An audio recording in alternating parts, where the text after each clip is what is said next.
Magandang araw, ako po si Banat Bay. Alam nyo ba, itong si Romualdez gustong maging Vice President. At ang PNP, binaliwala ang tangkang pagpatay kay BP Sara Duterte. Naku po, hindi tama ho yan, ako.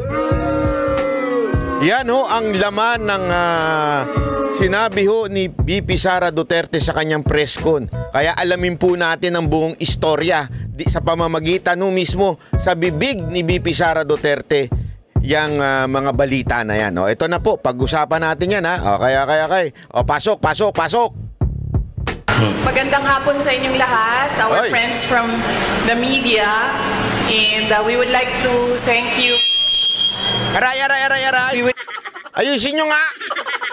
Ayan na pag hindi nyo inayos siya, high blood dyan si BP Sara Duterte. Lagot kayo dyan.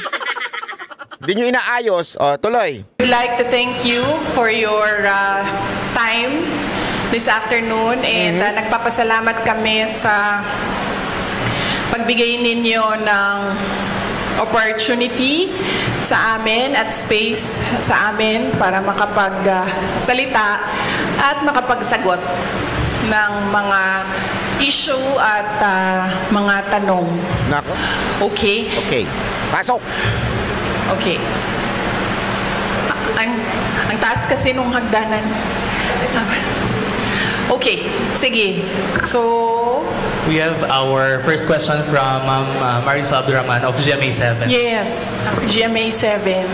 Ma'am, magandang hapon kasi I only have one question and five follow-up. Kasi tatlo lang daw pwede lang. Ma'am, have you received already the subpoena po served yesterday by the NBI? Yes. Natanggap namin yung subpoena ng NBI and nilagay nila doon na they are investigating grave assault. Yes. And wait lamang po baka yung caption po minsan magkakamali dahil yung caption po na yan is auto-caption ng YouTube. Hindi po yan nung nag-caption ng video, ha? Hindi po yung kumuha ng video. Violations under the anti-terror. Violations under the anti-terrorism law. So what's your... Grabe yung anti-terrorism law, no? Napakawalang niya. Mantakin mo mga kababayan, terorista si BP. Gusto kong ewan ko. Hindi ko na talaga maintindihan ang bayan natin. Hindi ko na talaga maintindihan. Ay, pero isang bagay lang ang sigurado ko kung bakit anti-terror law. Kasi po, anti-terror law, hindi ho yan dumadaan sa pagkatitingnan ninyo. DOJ lang po yan dadaan. Pwede na ho mag-serve ng warrant. Hindi po manggagaling sa korte. Ibig sabihin, board of ano lang yan. Yung board member lang ng Anti-Terror Council. So, ibig sabihin, no, sa madaling salita, kung gusto mo magkaroon ng quote-unquote warrantless na order. Ibig sabihin, bakit warrantless? Kasi hindi nanggaling sa judicial eh. Ito po ay nanggaling lamang sa mga tao within the executive branch. Alam naman po natin sino pinuno ng executive branch. So, kaya feeling ko, ipagpipilitan nila yung anti-terror law. Yun ang ipagpipilitan nilang iswak sa lahat ng mga sinasabi ni BP Sara Duterte. Even if there are elements in the anti-terror law na napaka-labo. Anti-terror law, ibig sabihin naghahasik ka ng terrorism. Sa gobyerno, sa bayan mo, kailan naghasik si BP Sara Duterte ng terrorism? Ang sinabi niya kung siya ay papatayin. Kung siya ay papatayin, inaamin niyo po ba na papatayin siya? Inaamin niyo po ba yun? NBI? Ako'y nagtatanong laang Sir Director ng NBI. Inaamin niyo po ba na papatayin si BP Sara Duterte? Meron po ba kayong first-hand information o meron kayong kasiguraduhan na papatayin si BP Sara Duterte? At kaya niya gagawin yung quote-unquote na threat o yung pagpatay sa Marcos, Araneta at Romualdez. Kasi kung wala po kayong masabi nating matibay na ebidensya, matibay na mga facts na talagang siya ay papatayin. Bakit nyo kakasuhan ng anti-terror law? Parang sabit po ata yun, Sir NBI Director. Sayang, no, isang araw napabili mo na ako, kaya lang this time medyo... Naintindihan ko naman na napag-utusan lang kayo. Ganun talaga buhay eh. May boss kayo. Ang boss ninyo, sino? Si Remulla. Naturalmente, susunod lang kayo. Sino ba boss ni Remulla? Ang presidente. Pero medyo sabi nga nila, merong pag-uusig na sakto lang. Pero yung ginagawa ng pag-uusig ng gobyernong ito kay BP Sara Duterte ay sagad sa buto. Ito yung tinatawag na talagang dinaig pa ang isang malupit at alam mo yun, hindi maatim ng Pilipinong martial law na ginawa noong panahon ni Ferdinand Marcos Sr. This time, ang ginagawa ninyo talagang literal na binabaluktot na ninyo yung mga batas para lamang sumute si BP Sara Duterte sa bilangguan. Kaya nga, alam nyo, nung sinabi ko sa speech, kung hindi nyo pa po napanood, na-upload ko po yun. Marami ho sa atin nagagalit. Huwag gagawin yan kay BP. Kami yan. Sabi ko nga, mga kababayan, aantayin nyo pa? Aantayin nyo pa na may mangyari kay BP Sara Duterte? Ayan na Ang pagbabanta sa kanya, anti-terror law na. Aantayin nyo pa po ba? Ako nagtatanong lang.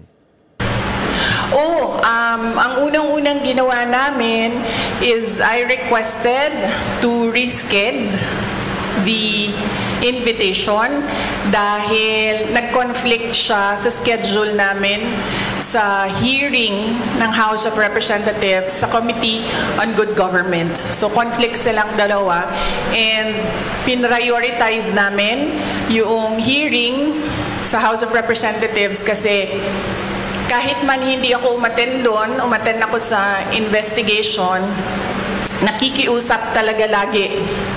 And yun din talaga ang promise ko sa kanila simula pa nung mag-umpisa lahat ng mga investigasyon na sasamahan ko yung mga employees ng Office of the Vice President na pinapatawag sa mga hearings. But what's your reaction, ma'am, to these cases filed against you po? Lalo yung sinabing possible pati yung anti-terror.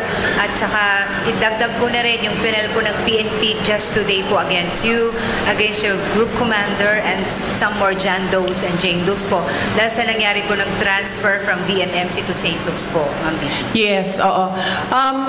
Well, on face value, hindi ko naman nakita kung ano yung mga allegations niya, no? Meron lang mga pinagpapasapasahan na cover noong complaints. On face value, it will not hold water. And then, ang pangalawa is yung grave assault. I believe, pinipilit na lang talaga nila na gawa ng kaso yung mga remarks ko. And pangatlo, natatawa ako sa violations on the anti-terrorism law kasi sinusubukan nila to reach sa aking properties and assets. Kasi itong violation ng anti-terrorism law, ginawa nila ito kay Congressman Arnie Teves. So they have a playbook on what you do to a person na kakasuhan mo ng anti-terrorism law. So ano ba yun? Grabe yun, Tama yun eh. Yung sinasabi niya na if-freeze yung asset, mahilig sila dyan. Ginawa nila yan kay Arnie Teves. Diba? Finreeze lahat ng asset, lahat ng negosyo, nakakuha.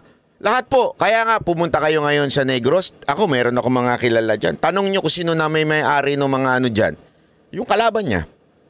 Ganun ka literal ang ginagawa dyan para ma-freeze po, para maagaw yung mga pagmamay-ari, sinusubukan nila. Kasi nga naman, siguro iniisip nila, money would somehow equal to power. So pag wala ng pera yan, may hirapan na yan. 'Di ba? Hindi na makakaalis yan, hindi na makakatakbo yan. Magigipit na namin yan pag wala ng pera. Ganon din ang ginagawa ngayon kay VP Sara Duterte. They want to freeze the asset para hindi ho siya makatakbo sa darating na eleksyon. Grabe ang ang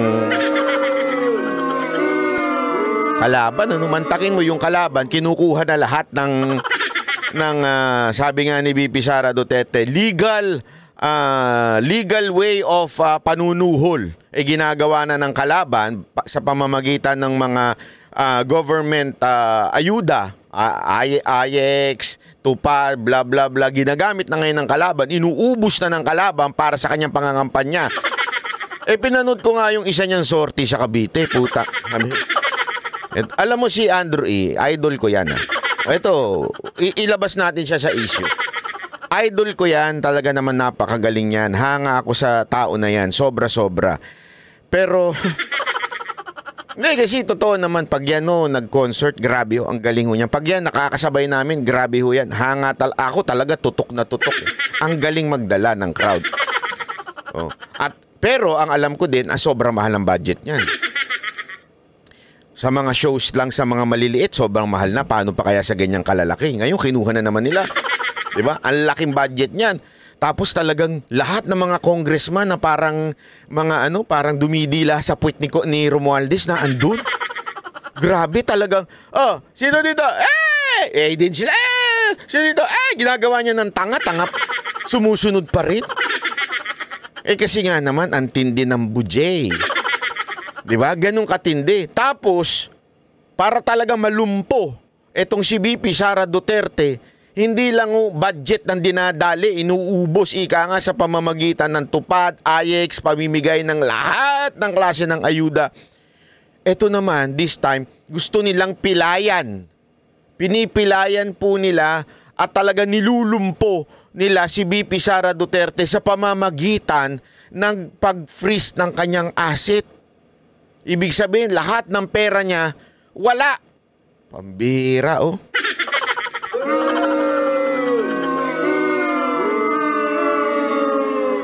Alam mo, talagang ako, medyo, nasasaktan ako ng todo-todo sa ginagawa nilang to. Wala silang utang na loob.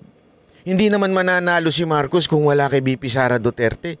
Isipin ninyo, iba ang sinamahan ni VP Sara Duterte. Sigurado ko, panalo yun.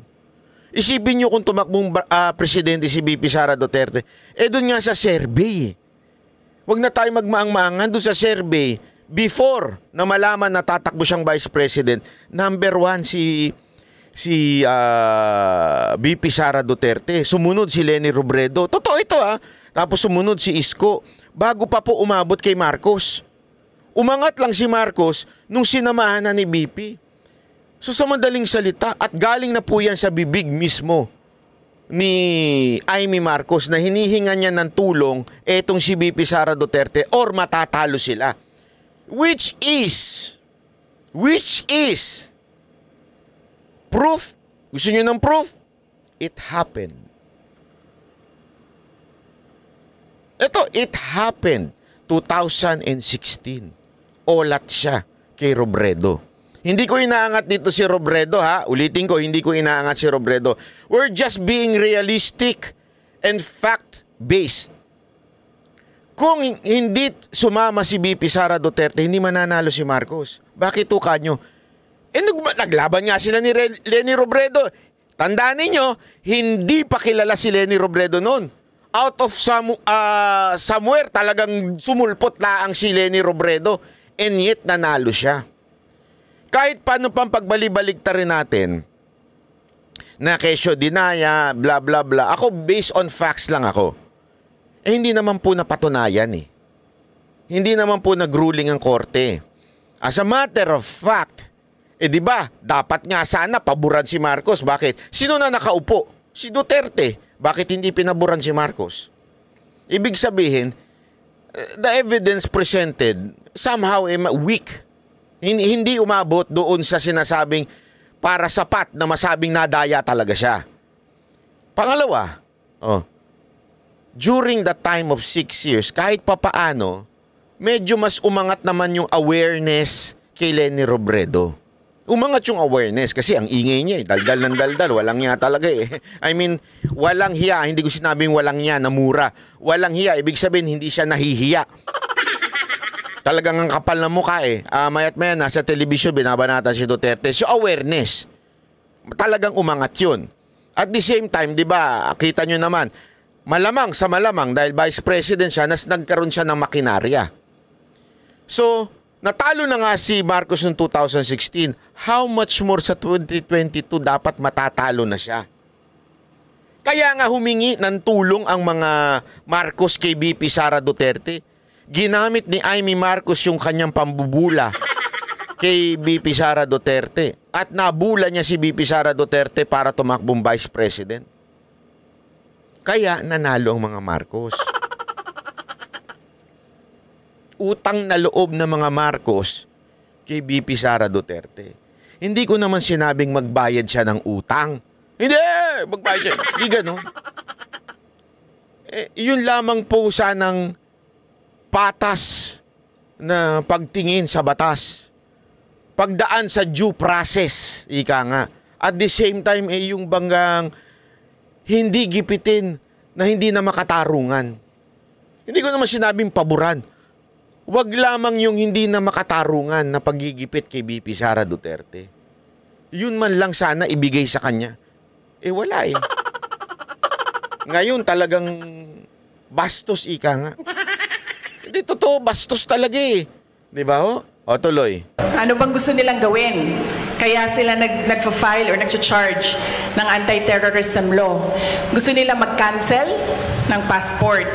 Ayan. Gusto nila mag-red notice sa international. So, hindi ka makakagalaw overseas. Gusto nila mag-amlak. Anti-money laundering violations. So, ibig sabihin nun, i-freeze nila yung pera mo at yung properties mo. Hindi ka makakagastos ng pera at hindi ka makakapasok sa properties mo. At gusto nila mag-issue ng mga search warrants. Anong ginagawa nun? Papasukin nila yung properties mo. Nako. And nagtanong ako sa Negros kung anong nangyari doon. Kasi nga, tinitingnan ko yung ginagawa nila and they're doing the Arnie Teves playbook. Ang ginawa nila doon, pumasok sila sa mga bahay, mga properties. Nagsasabi sila, may clearing team kami. Para daw safe mag-search, mauuna yung clearing team, maglalagay ng kung ano-anong baril or kung ano-anong mga posibleng illegal. Ito mga kababayan, ito yung sinasabi ko sa inyo noon, di ba, yung kay Arnie Teves, na yung iba dyan kumukontra pa, kaysa bakit daw namin kinakampihan. Hindi ho. Kasi nga po, naalala ko noon, narinig ko pa nga yung kay Topacio, ang nangyayari noon, ang search warrant pala ay dapat detalyado. Ano yung hinahanap? Dapat nakasulat dyan. Saan hahanapin? At very specific. Hindi yung buong farm hahanapan. Ang ginawa daw noon, buong farm ang hinanapan, na wala naman doon sa search warrant. Tapos bigla may mahuhukay. Alam nyo po ba, hindi po ito lahat may mga matitino pa pong pulis, pero ang ginagawa ng ilang pulis daw, granada lang. Kasi pag yung granada, explosive na po yan, hindi yan po yung baril, mas madaling ibulsaw ang granada. At mas madaling, alam mo yun, iiwan kahit sa ilalim ng bato, o sa gilid-gilid ng puno, sa damuhan. Ganun ang ginagawa. Tapos pag nakita yun, naku po, yari ka. Hindi yan bailable. Ganun daw po katindi ang mga galawan ng ilang mga, alam mo na, mga tiwaling pulis. Tila, ito din daw ang ginagawa kay VP Sara Duterte. Yung planong gawin kay VP Sara. Ginawa na nila yan kay Teves nun. I-google ninyo, sino ang gumawa, sino ang taong nanguna dyan sa search warrant na yan. Hulaan ninyo kung sino. I-comment nga ninyo kung kilala ninyo. I-comment nyo dyan. Kayo mag-comment, kayo magsabi. Yan din ang isa sa mga taong nag-search sa KOJC. Ngayon, eto rin ay may relasyon sa may plano at biglang sumulpot na general dito kay VP Sara Duterte. Kaya makikita mo, may pattern. Simula pa lang yan kay Bantag, kay Tebes, kay OJC, ngayon kay VP Sara Duterte. Kaya nga sinasabi ko paulit-ulit sa aking speech pag dyan sa mga rally, nung una hindi kayo umimik kay Bantag. Buti na lang si Bantag igurot at magaling magtago sa bundok. Hindi totoo di ko alam kung taga saasan po siya. Si Tebes, sinasabi ninyo, bad boy naman talaga yan, ganyan-ganyan. Ayaw ninyo maniwala na ginagamit yung gobyerno laban sa kanya dahil inggit lang sa negosyo. Inggit lang sa kapangyarihan ni Tebes. KOJC, yung iba sa inyo naging hesitant pa dahil sinasabi nyo kasi hindi nyo kursunada ang doktrina ni Pastor Kibuloy. Again, paulit-ulit namin sinasabi, it is not about the doctrine of KOJC. Kaming 5 banateros, hanggang ngayon, ay hindi kami kaanib ng KOJC. Never in our life, within that KOJC na nangyari, ay nilapitan kami at pinilit kaming magpakaanib, pinilit kaming maniwala sa kanilang theology, wala po sa kanilang lumapit sa amin ng ganun. Kaya lang yung iba hesitant kasi ayaw ko yung sinabi ni Pastor Kibuloy na Son of God ako rin naman, ayoko rin naman yun, hindi rin ako naniniwala sa ganung klaseng theology. 'Di ba? Yung appointed. Maaring kasi ang hindi natin maintindihan yung maling paggamit lamang nung appointed o siguro yung ibang klaseng meaning ng appointed. Pero gayon pa man, hindi ho tayo sumasang-ayon doon. Ang tanong, dahil doon hindi natin sinuportahan ng KOJC. Yung iba sa atin. Ngayon, eto na. Umabot na kay VP Sara Duterte. Same playbook ang ginawa nila mula simula hanggang dulo. Sabi ko sa inyo, tinitest nila paangat ng paangat Kita nyo yung level, hindi ko sinasabi mababa si Bantag Pero alam naman natin si Bantag hindi naman po siya yung national figure agad-agad. Pero sinubukan sa kanya. Si Tebes, kilala sa Negros, alam natin yan. Financier yan ng mga Tapos si KOJC, palaki ng palaki, di ba? Financier ng mga Duterte, at saka talagang tumulong sa mga Duterte. Ngayon si VP Sara Duterte na. Hanggang kailan? Hanggang kailan tayo hindi iimik, mga kababayan? At kung umiimik man tayo, samahan natin ng gawa. Samahan po natin ng galaw. Ako nagpapasalamat po ako sa mga kababayan kong nag-message sa akin, lalong-lalo na mga OFW nag-message sa akin na gusto nilang tumulong sa rally. Kahit anong paraan daw makakatulong sila. Kahit nga may mga businessmen akong nakausap na nag-message sa akin nung after ko ilabas yung speech ko na gusto nilang tumulong. Alam nyo, ako, kung ano man ang gusto nyo itulong sa kanila, itutulong natin yan sa kanila. Sa kanila hindi dederecho sa akin yan, tutulong natin sa kanila yan. Pero alam nyo mga kababayan, ang sana ang paulit-ulit ko sinasabi, dun sa mga Pilipinong nabudol. Diba? Paulit-ulit ko ito sinasabi. Tuwan-tuwa kayo nung binabatikos nyo kaming mga hindi naniwala sa Unitae. Galit na galit kayo minumura nyo pa kami, in-unfriend nyo pa nga kami. Sino dito mga in-unfriend? Nawala ng mga kaibigan noong 2022 dahil yung mga kaibigan yung OFW, yung mga kasamaan yung OFW, ay galit na galit sa inyo dahil naniwala kayo sa Banateros. Gago! Hindi, marami niyan. Yung mga Banat Bay, nung nung pinopost kita, sinishare kita, nagalit yung kaibigan kong chismosa. Nagalit yung kapitbahay kong chismosa. Lalo na dyan sa Japan.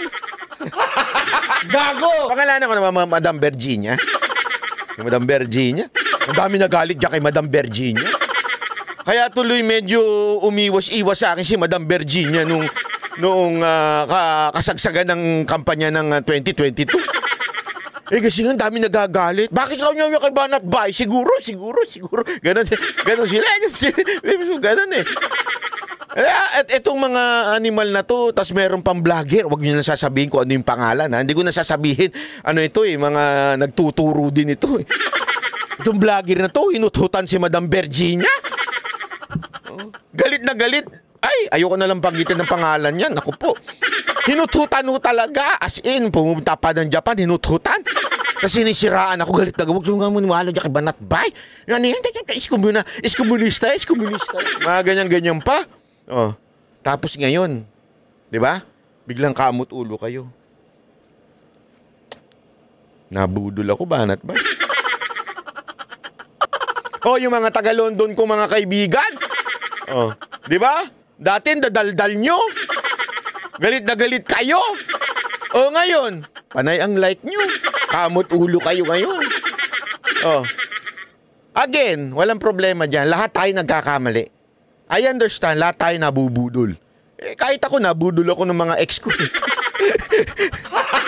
Gago! Hindi. Ang ex ko nung high school tsaka nung college, yun lang yun, ha? Wala nang iba. Oh, anyway, nabudol din ako di ba? Eh, okay na yun. Ang importante, bumawi ka. Hindi yung panay like ka na lang dyan, panay share ka na lang. Bumawi ka, gumawa ka ng hakbang. Ikaw ang mag-extra effort this time. Kung ano yung ginawa mong pang-aaway sa aming mga hindi naniwala sa UNITAE, pwede ba bawiin mo yon sa pamamagitan ng hindi mag-away, ha? Eh mag-participate po kayo. Gusto ko lang sabihin yan. Pasok. Ng mga bagay, kasama na droga, ganon. Pagkatapos, papasok ang search team. Yon.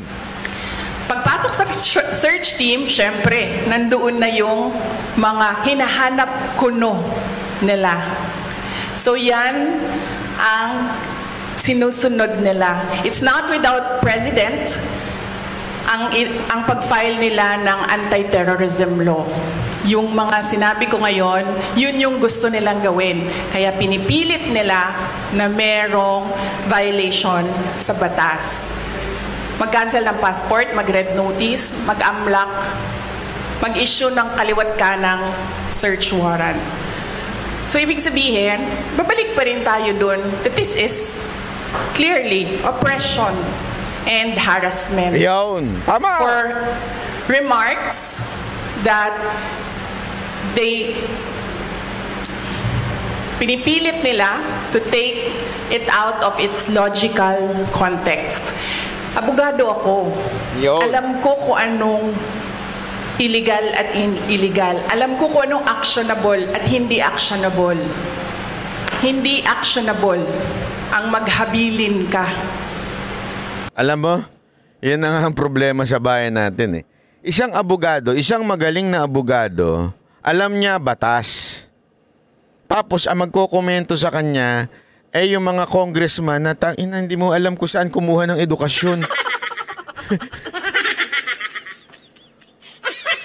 Country. Anong country? Committee. Regards. Hindi mo alam kung saan kumuha ng edukasyon. Kung paano naging congressman, yun pa ang pupuna sa kanya. Hindi actionable yun. Walang active threat kung hindi ako mamatay. Walang mali doon. Walang illegal doon. Sinabi nila kahapon kung sino bang nandoon sa inyo sa interview, press briefing namin. Sabi nila, pinalaki at pinalakas yung security ng First Family, ng President, dahil may threat. So ako, napaisip ako, nilalakasan nyo yung security niya? Ibig sabihin ba nun, papatayin na ako? Malamang. Why for? Alam mo, eto kasi tama nga naman yun Bakit mo lalaksan yung security? Sabi naman ni BP Sara Duterte, kung patayin siya. Tsaka lang siya gagawa ng hakbang. Patay na nga siya. Mantakin mo Ito. Bigyan ko lang kayo ng alimbawa Patay na si BP Sara Duterte. Binili niya kay John Wick. Binili niya. bayad na yung John Wick eh. Bakit niya pa gagawin? Common sense eh, putang. Ang tanga-tanga talaga ninyo. Ikaw yung pinagbilinan. Inilathala at talagang iniladlad ni VP Sara Duterte sa buong mundo. Hindi lang sa Pilipinas. Sa buong mundo, sinabi niyang papatayin kayo. Pagkatapatay ako, papatayin ko kayo. Mantakin mo, sinabi niya yun. So, sa tingin mo kung ikaw yung napagbilinan, gagawin mo pa ba yun? Bakit? Hindi mo na gagawin yun. Una, natanggap mo na pera. O, kung sakaling binayaran ka. Pangalawa, in-announce na ni BP na pag namatay siya, papatayin mo yung ano. O edi, syempre, yung seguridad ng mga binanggit niya. Yung si Marcos, Araneta, Trumales, sigurado. Hindi lang doble, baka triple, baka 50 time, 50 times. Tama, mali? Oh. At pangatlo, mga kababayan, dahil sa tindi ng ganun, kumita na siya. Bakit mo pa gagawin yun? Hindi ka na mababa, sabihin, hindi ka na masisingil ni VP Sara Duterte, patay na siya. Tatakbuhan mo na yun. I-scamin mo na si VP. Tama, mali? Hindi, kung may utak lang kayo ha, common sense, kung may utak, mantakin mo, sinabi mo na sa buong mundo? Ako yung binilinan. Madam naman, ba't mo sinabi? Di patay ako nito. Kaya nga wala kayong utak eh. Itong mga nag-i-interpret nito, wala kayong utak. Yung utak nyo naubos na ng pulbos. Bobo nyo eh. Sa totoo lang ang bobo nyo. Will you double the security? Diba? Itong mga dictators and oppressors. Ay, sorry. Ay. Wait. Chotomate. Talay.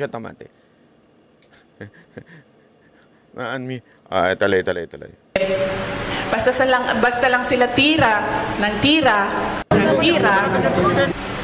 Pero hindi nila iniisip na lahat ng sinasabi nila, it doesn't make sense. Especially kapag nagsisinungaling ka, mahuhuli ka sa pagsisinungaling mo. Kaya nung nakita ko yung NBI, subpoena, nagpatanong kagad ako sa Negros. Kasi it's not the first time na ginawa nila yon sa isang Pilipino. Sabi ko, anong nangyari sa Negros? Sinabi sa akin kung anong nangyari sa Negros. And sabi ko sa mga lawyers ko, yan ang gusto nilang gawin.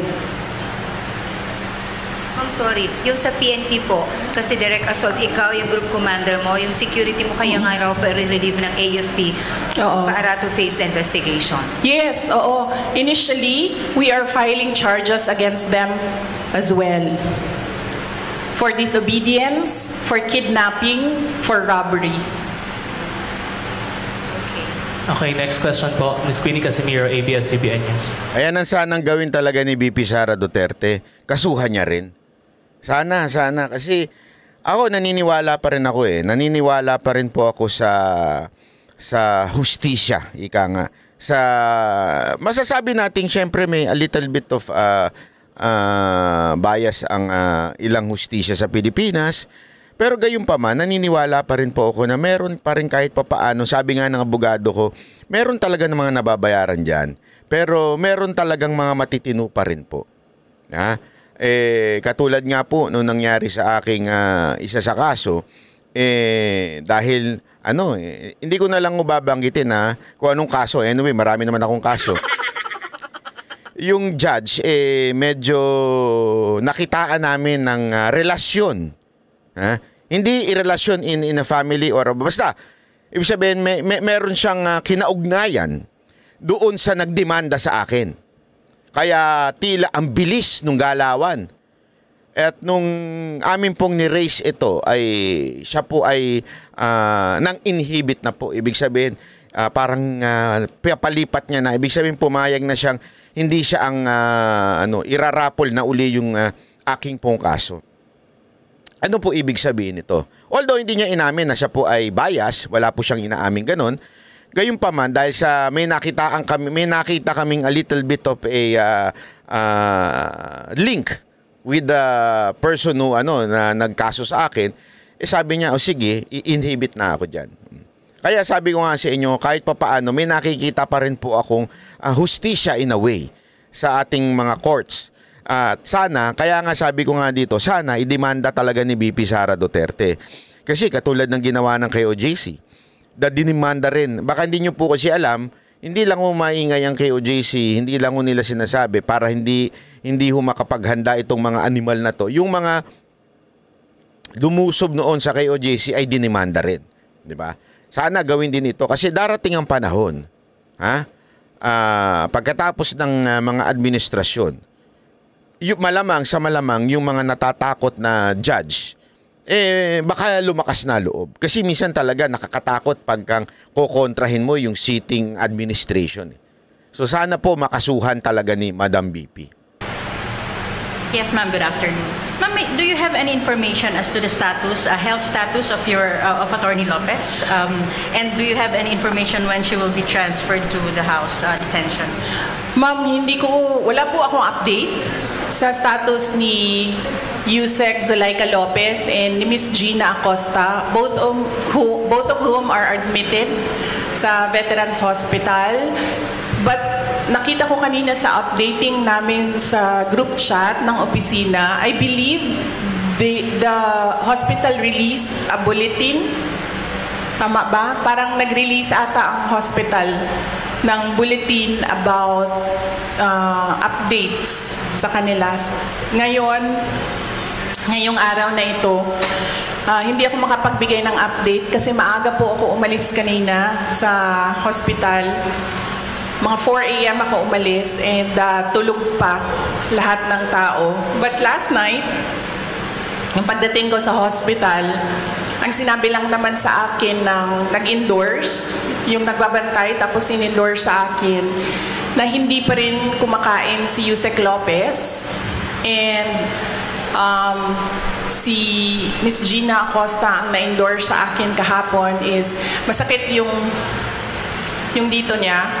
Kasi apparently, pag nawalan ka ng malay ay nagiging unresponsive ka, parang kinukurot ba dito? Hindi ko alam kung anong ginagawa.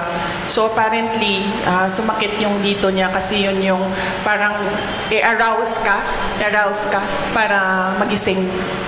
So yun yung updates based on sa pakikipag-usap ko sa kanila. Another question po, just very quick. Do you see yourself patching things up with BBM in the future? Do you see that happening at all? Well, I believe, ma'am, that we reached the point of no return. Yes. I believe... Nagpalakpakan yung mga tao dun naririnig nyo. Yes! I really believe that we have reached the point of no return. And it is clear, ma'am,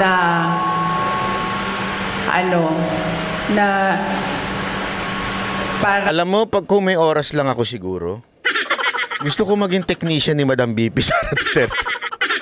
Kasi yung mga live niya, it's either ang pangit ng mic o hindi kaya yung reception ang pangit. Hindi. Wag magagalit ang Office of the Vice President sa akin, ha. Hindi kasi siyempre wala naman na silang ganyan, wala na silang kapasidad. Binawasan na nga yung budget nila, eh. 'Di ba? Wala na silang kapasidad, eh. Pero kung ari lang wala akong trabaho, kung ari wala akong ginagawa sa buhay. Ang dami ko kasing trabaho, eh. Alam mo naman ako, minsan sa umaga vlogger, sa gabi macho dancer. Kaya gusto ko ayusin lalo na yung pag nagla-live siya. Sana meron talagang naka-in-charge sa social media ni Madam BP Sara Duterte, no? Isang naka-live at saka isang naka-record. Ganun yun. Tapos parehong naka-mic sa para merong live na napipick up, tapos meron ding recorded. Kasi pag live minsan, hindi maganda yung signal. Diba? So pagka hindi maganda signal, bumababa ang bitrate ng video. So sana merong isa na naka-record lang. Ibig sabihin, hindi siya live para maganda pa rin. Tapos, tsaka mo na lang i-upload para maganda yung labas. Pati yung audio naka-mic in. Wala lang, gusto ko lang sabihin. Tuloy. They are really going after me. At gusto talaga nila akong tanggalin sa posisyon. And totoo talaga yung mga sinasabi ko na threats sa akin. Bago pa man nangyari yung kaguluhan sa House of Representatives noong nakaraang Friday, documented lahat ng threats sa akin, sa Office of the Vice President Personnel, and even sa aking family. So, gusto kasi mag-Vice President ni Martin Romualdez. Naku po, patay tayo dyan. Ay, nako. Sigurado ako merong insider ho si VP Sara Duterte. Alam mo kasi, marami ho kasing congressman na kunwari kakampi lang ni Romualdez kasi nakakatanggap sila ng mga proyekto, mga ganyan-ganyan. Totoo, maraming ganyan. Pero sa totoo lang, sila ang mga tenga ni VP sa loob. Kaya siguro niya alam itong gustong maging Vice President ni Romualdez. Kasi nga, hindi ko siya, alam mo, ilang beses na tumakbong senador, hindi manalo-nalo. Ito mga kababayan, challenge ko lang sa inyo. I-google ninyo, Romualdez Cavite. Tingnan ninyo, panoorin ninyo kung paano siya magsalita, kung paano ang dating niya sa tao, at kung ano yung amor niya sa tao. Panoorin ninyo. Kayo magsasabi na hindi talaga mananalo to. Walang ipapanalo ito. Oh, maniwala kayo. Panoorin nyo. Oh.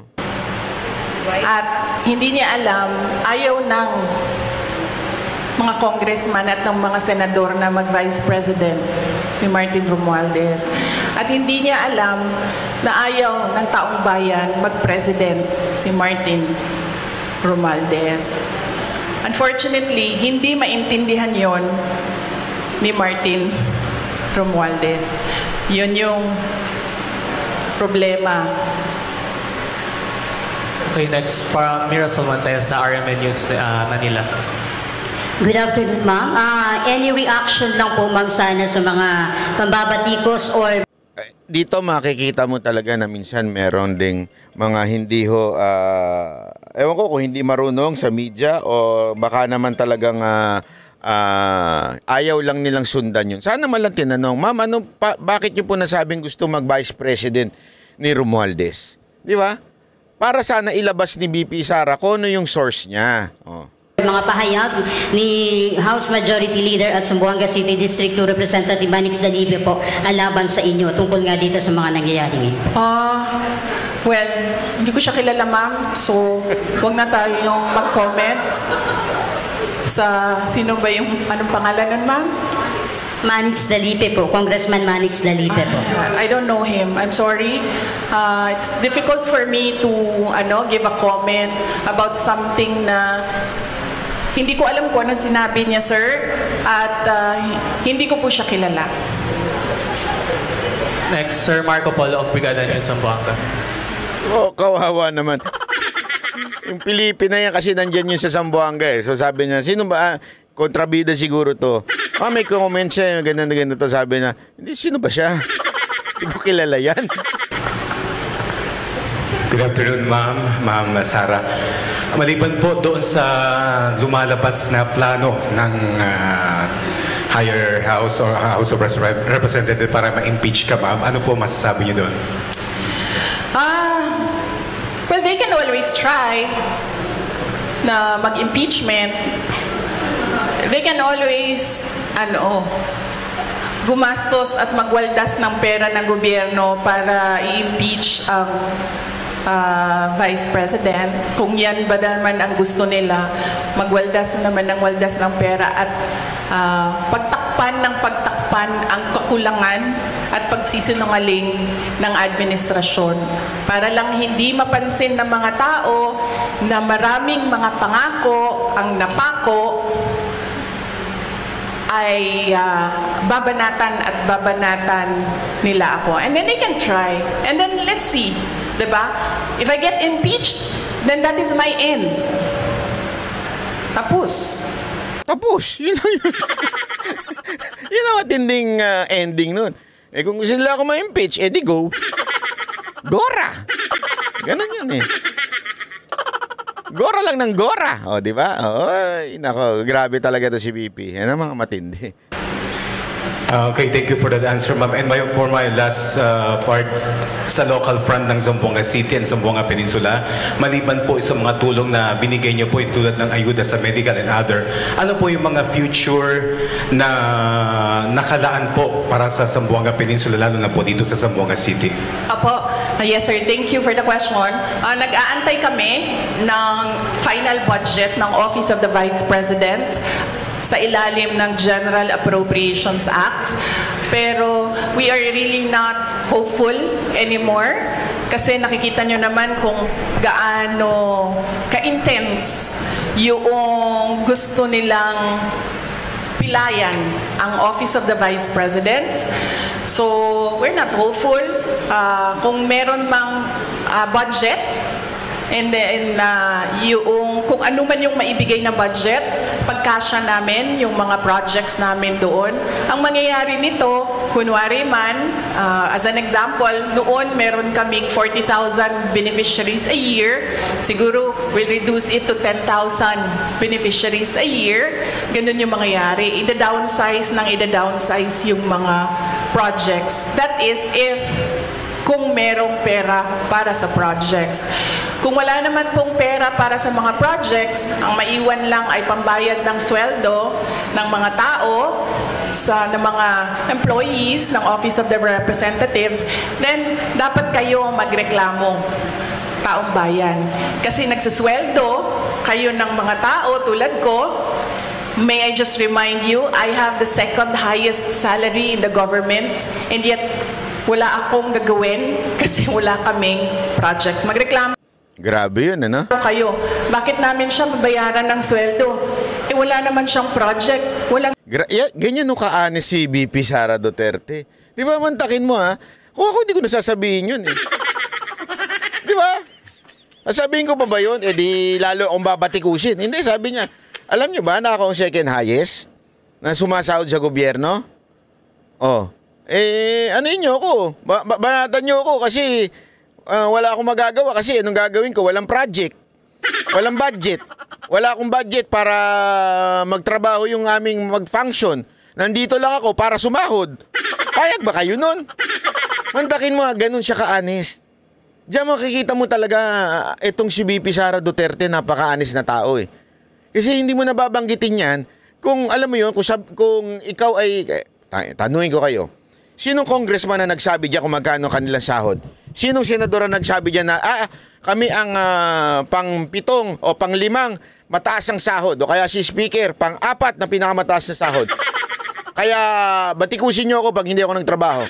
Walang ganun eh. Eto si VP, siya mismo nagsabi. Ang gagawin niyang babaeng yan, hindi magtatrabaho yan kasi walang project. Diba? So yes, dapat kayong magreklamo niyan. Magbabayad kayo sa amin, pero hindi kami magkakapagtrabaho dahil walang proyekto. Alam niyo po ba ang ginawa? 'Di ba kasi hiniling ni VP Sara Duterte sa NBI na reschedule? 'Di ba?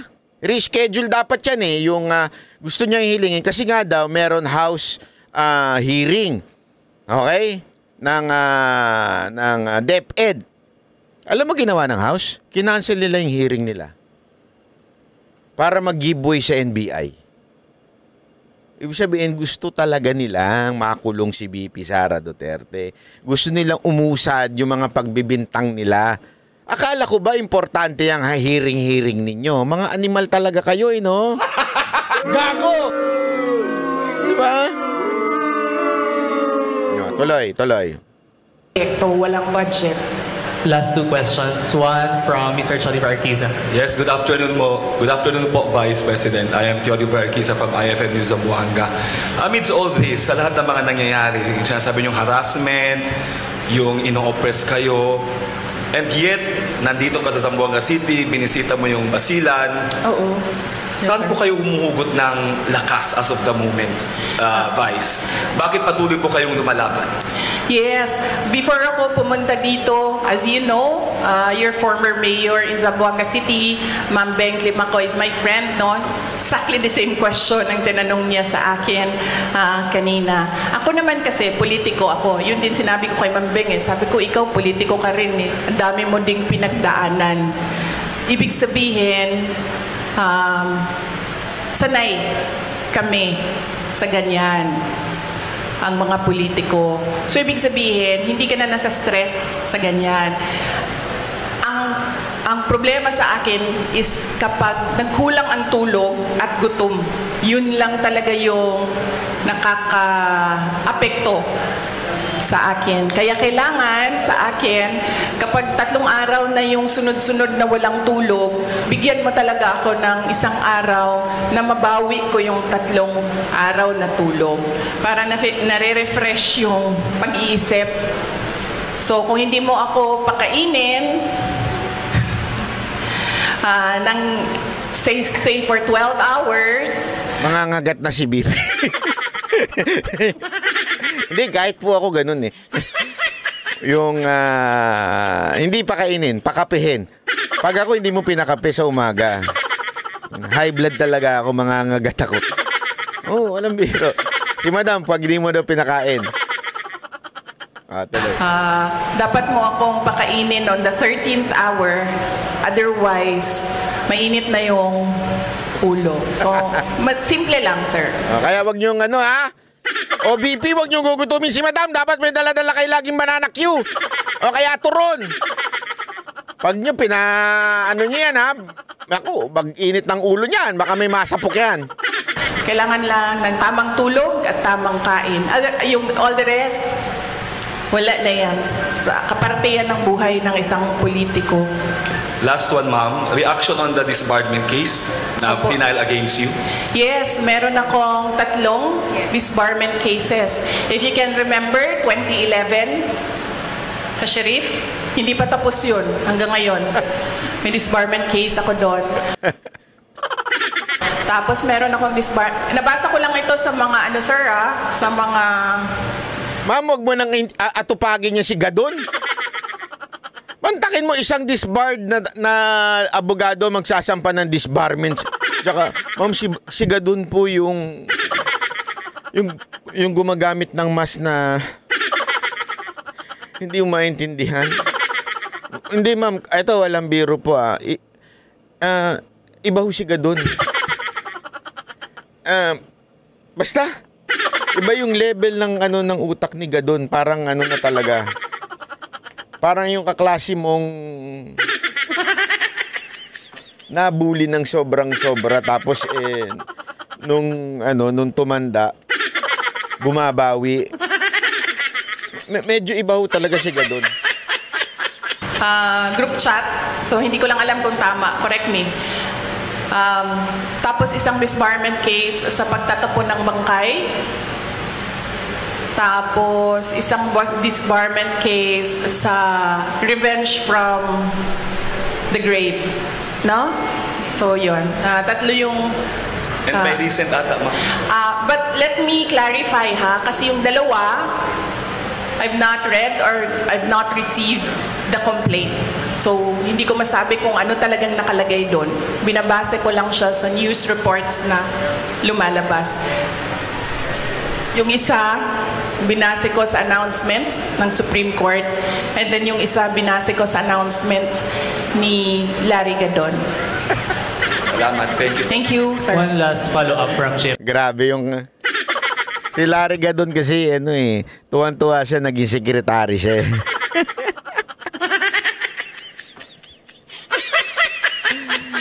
Mantakin mo naman. Mantakin mo magkaroon tayong sekretaryeng ganon. Bobo! Anong klase sekretary yan? Pambihirang buhay, ire. May 7. Sorry. Grabe naman to si Mike. Minsan lang ako dito sa Zamboanga City. Time out daw. Time out. Yes, ma'am. Ma'am, para sa question on this bar, so what's your take on that, ma'am, na halos pinagsabay-sabay itong tatlo, tas meron parang pending na magpa-file pa po ng disbarment case against you pa rin po, VP? Oo. Well, kasama din yun, ma'am. Kasama din yung lahat na sa Bisaya pa, tira bahala. Tira bahala. Kung unsay mo dikit, maoy ko anon, may mudaog, ano ba? So, babanatan natin siya, tingnan natin dito kung saan yung tatama. Ana na siya. Ma'am, yesterday you mentioned na isang threat sa inyo is yung pag-absorb ng PSG, now PSC, sa inyong BPSPG. But now that they are totally, taking over and replacing all your security sa PSPG ng PNP, how do you feel about it, VP? I'd like to hold comment dyan, ma'am. Kasi napapansin ko, base lang din naman sa balita, nagbabago-bago yung sinasabi nila. Hindi ko lang alam kung nasusundan ninyo. Nasusundan ko, madam. Kasi tinanggal sa kanya yung mga army. Okay, AFP. Okay, tapos yun yung una, statement kasi daw iimbestigahan, bla bla bla bla bla bla. Tapos pinalitan ng PNP na personnel. Okay. Tapos after a while, pansinin ninyo, bumawi si Browner. Bumawi siya na iimbestigahan, inalis lang, papalitan ng PNP at ng ilang army o ilang militar. Kaya nga sabi ni BP Sara Duterte dito, kung mapapansin nyo, dagdag bawi sila parang kamag-anak po ata ni Browner si Congressman Abante. Kasi atras Abante ho siya sa mga statement niya. Bago-bago yung sinasabi. Sabi, wala na daw AFP, pulis na lang. Ngayon, meron na naman daw AFP, pero papalitan nila at mga pulis na sabay. So, hindi sila nagpaplano ng maayos. Kaya nagbabago-bago yung sinasabi nila. Advice ko dito sa mga tao na ito, mupok muna kayo, magplano muna kayo bago kayo bumanat. Mag-chat muna kayo sa isa't isa. Hindi, alam mo kasi madam, kanya-kanyang papel po sila. Kailangan nung mapansin ni Romualdez na they're following orders. At alam mo naman, madam, Romualdez is life. Para hindi kayo nahuhuli na nagsisinungaling. Ako sungaling, patay kang bata ka. Second to the last, Sara Tulabi of FEBC. Pag gumaganyan ba ako na aapektuhan yung sound? Okay. Yun, buti naman pala, audio file din ito si Madam BP Sara Duterte. Maano din ho siya sa sound. Yeah, talay. Good afternoon, VP. Since natanong na po yung isang tanong ko, ito na lang po. Sabi po ng PNP, wala silang information sa pagbabanta sa inyong buhay. Inireport nyo lang po ba ito officially, ngunit nasabi nyo hindi ito pinansin ng mga kinauukulan? Ma'am, nakakahiya sa buong mundo na ang Philippine National Police natin, who by the way has intelligence funds, hindi alam ang mga pangyayari sa ating bansa. Nakakahiya na meron tayong pulis na hindi nila alam ang threats sa Vice President. Grabe, no? Pero alam nila yung heartbeat sa ilalim ng lupa. Di ba? Ganun katindi. Alam nila ang heartbeat sa ilalim ng lupa pero hindi nila alam hindi nila alam na merong threat kay Vice President. Ganun po ewan ko kung masatawag ba nating bobo, tanga, ignorante, ignoramus, hindi natin alam kung anong ibig sabihin dyan. Kasi bantakin mo nga naman, may threat sa Vice President, hindi nila alam. May nangyari sa Vice President, hindi nila alam. Nakakalungkot. Nakakahiya yan, ma'am. Huwag sila magsasalita ng ganyan kasi nagpapakita yan ng incompetence ng Philippine National Police. Dapat dyan, kung ako po ay Presidente, Secretary ng DILG, Chief ng PNP, ang sagot dyan ay, let us sit down and investigate the alleged threats so that we will know if these are true or not. Yan ang tanong. Ayan ang sagot dapat ng tamang tao. Pag yung tao na tama mag-isip, yan ang sinasagot dapat. Hindi yung sinasabing wala kaming alam ng mga threats. Nakakahiya. Oh. At sana man lang, kunwari may binanggit ng Vice President, sana man lang ang sagot, amin po itong imbestagahan. Aalamin po namin, iimbitahan po namin si Vice President at handa kaming magbigay ng suporta o di kaya itulong sa ating Vice Presidente. Walang ganun eh. Basta deny lang eh. Di ba? Na ang pulis, ganyan. So, ibig sabihin, ang dami nilang walang alam na mga pangyayari. So, kaya pala, nagkanya-kanya na ang mga kriminal dahil walang alam ang kapulisan. Nakakahiya para sa Pilipinas na naririnig na ang pulis natin ganyan magsalita. Ms. RG Go, Daily Zamboanga Times. Last question po. Yes, BP, magandang hapon po. RG from Daily Zamboanga Times. I would just want to ask po, with what is happening, may satellite office po kayo na mga nagsera din po, no? So, dito, ang satellite office nyo, hindi nagsiservisyo sa Zamboanga lang, pati sa, Basilan, Sulu, and Tawi-Tawi. How will you, anong assurance nyo po na tuloy-tuloy yung serbisyo with what is happening now po? Yes, ma'am. Bago po ako sumagot, ma'am, may I just say, I love your color green ngayong hapon na ito. Sara siya, ma'am. Yes, ma'am. Halatang halata naman, ma'am.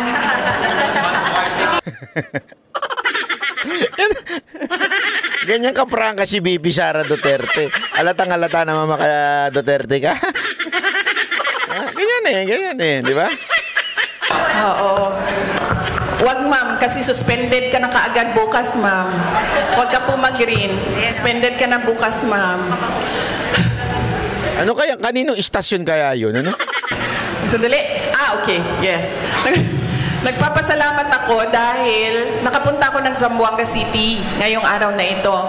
At in person yung meeting namin ng satellite office lead sa Western Mindanao.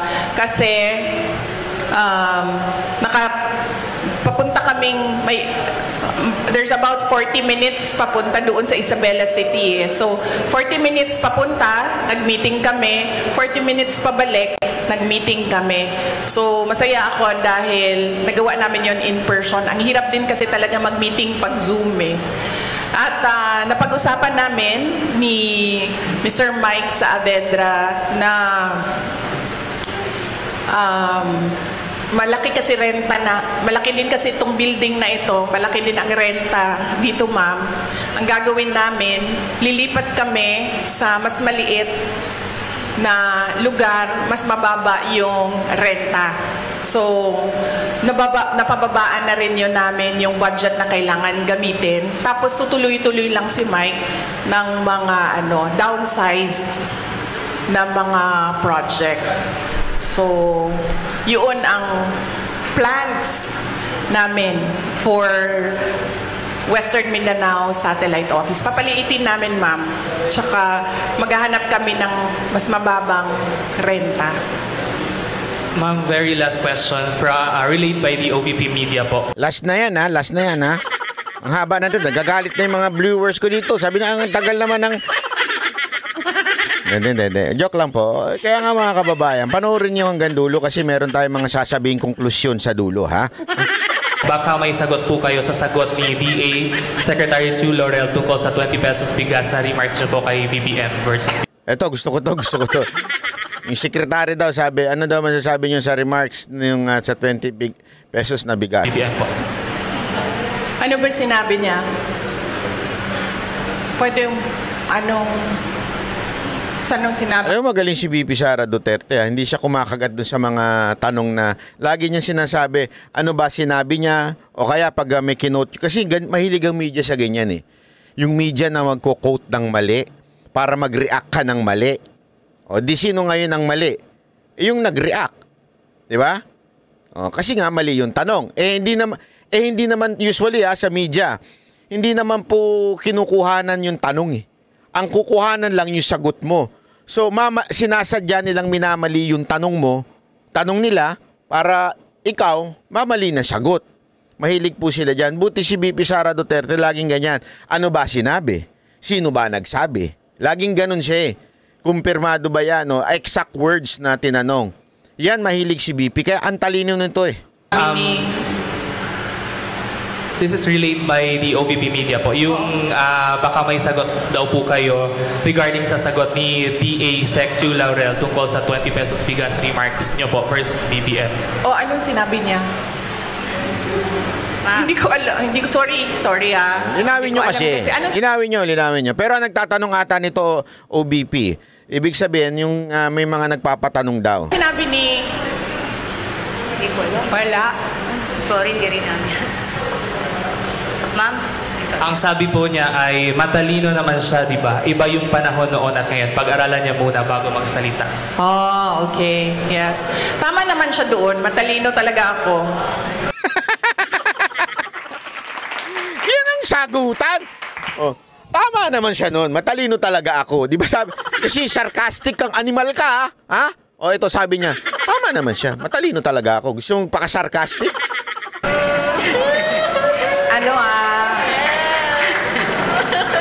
Nahiya naman ako. Hindi naman ako nagyayabang, di ba? Kasi siya naman yung nagsabi na matalino ako. So, thank you, Secretary Laurel, for saying na matalino ako. Finally, meron sa administration na nag-recognize kung gaano katalino si Inday Sara Duterte. But, ang sagot ko doon ay, huwag siya yung sumagot. Hindi naman siya si President Marcos. Diba?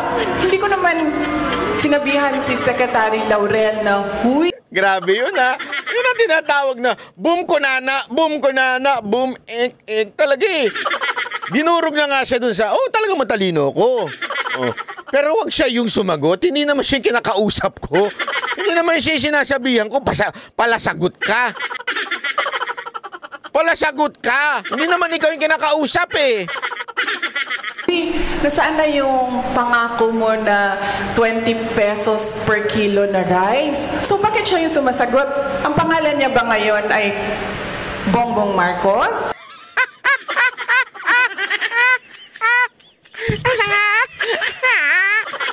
Ano na?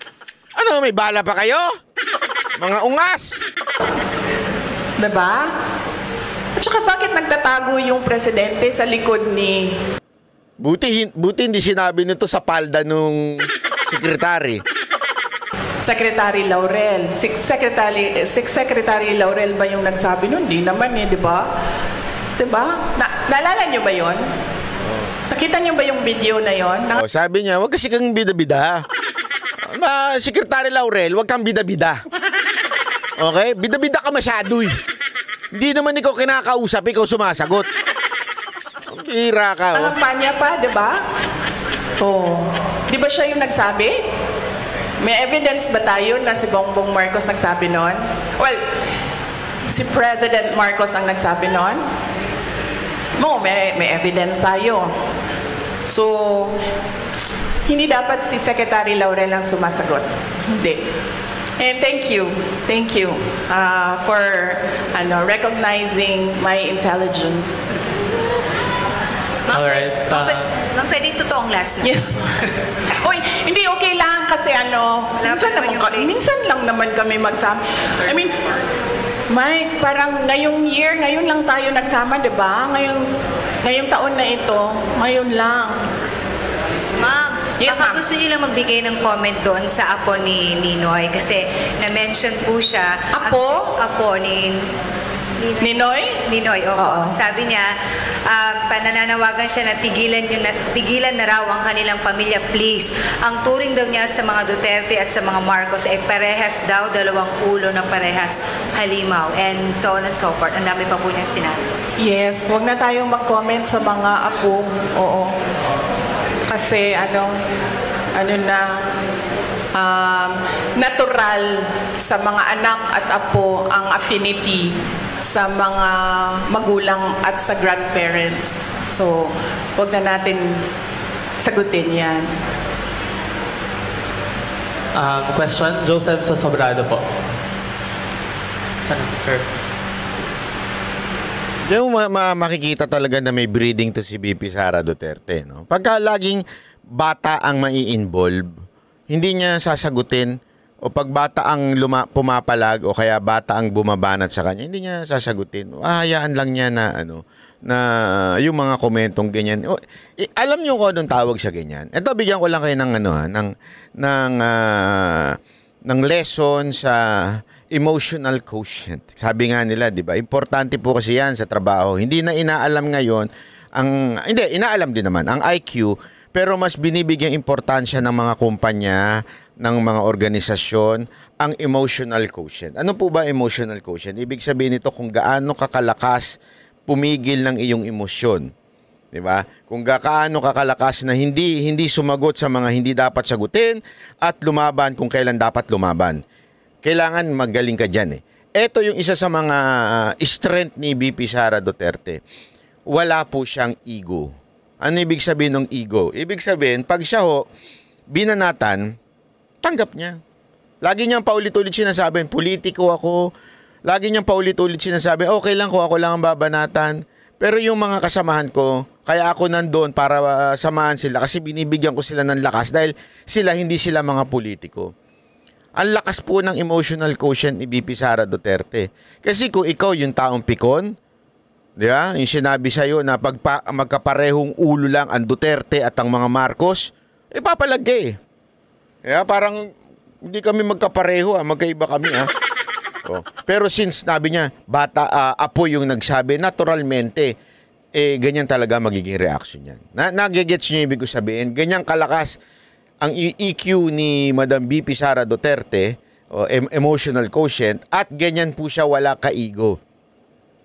Napaka-importante po niyan bilang isang karakter ng isang leader.